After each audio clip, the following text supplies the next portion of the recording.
In recent years, few weapon systems have captured the global imagination like the HIMARS. Its battlefield performance in Ukraine has transformed it from an obscure U.S. Army platform into a symbol of modern long-range precision warfare. Unsurprisingly, nations across the Indo-Pacific are now seeking to integrate HIMARS or similar systems into their arsenals as a way of keeping pace with evolving security challenges. Two countries stand out in this conversation: the Philippines and Australia.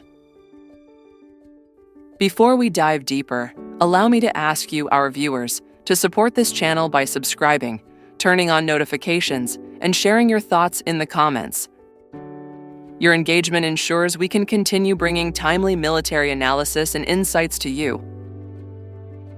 The Philippines has long expressed interest in HIMARS as part of its Armed Forces of the Philippines modernization program, specifically under Horizon 2, 2018 to 2022.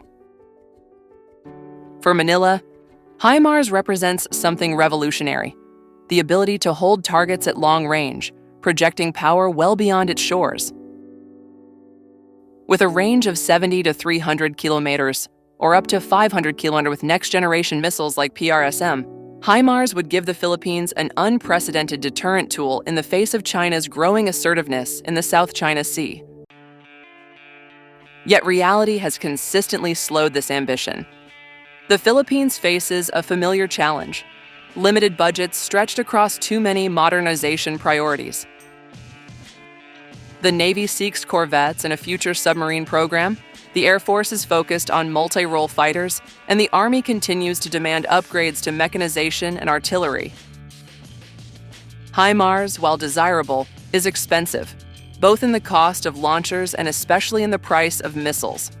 Thus far, Manila has explored the system, entered discussions, but has yet to finalize a contract. HIMARS remains a goal, not a reality. In contrast, Australia has already crossed that threshold.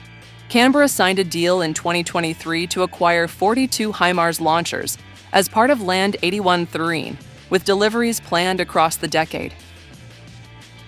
In March 2025, the first two systems were delivered, marking the official arrival of HIMARS into the Australian Army. By July 2025, these systems had already fired in live exercises during Talisman Sabre, demonstrating that Australia is not merely purchasing, but actively integrating long-range fires into its operational concepts.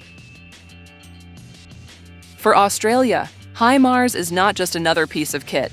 It is a symbol of the country's shift toward impactful projection, a doctrine outlined in its 2023 Defense Strategic Review.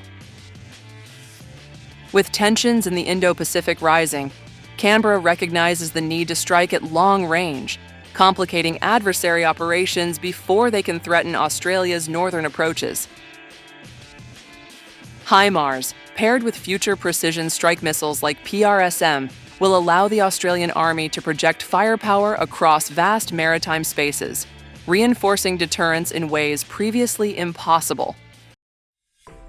This contrast, Philippines seeking, Australia already receiving, opens up intriguing possibilities for cooperation. First, in training. As the Australian Army develops its HIMARS units, there is clear scope for Philippine officers and artillerymen to participate in training exchanges. This would allow Manila to develop expertise in system operations and tactics before it even signs a contract, shortening its learning curve. Second, in logistics and sustainment.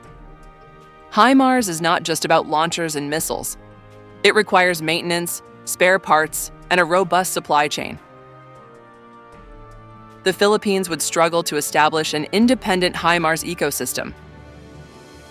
Australia, however, with its industrial base and alliance networks, could become a regional hub for HIMARS sustainment. Philippine systems, if procured, could be supported through Australian facilities, reducing costs and ensuring interoperability. Third, in strategy.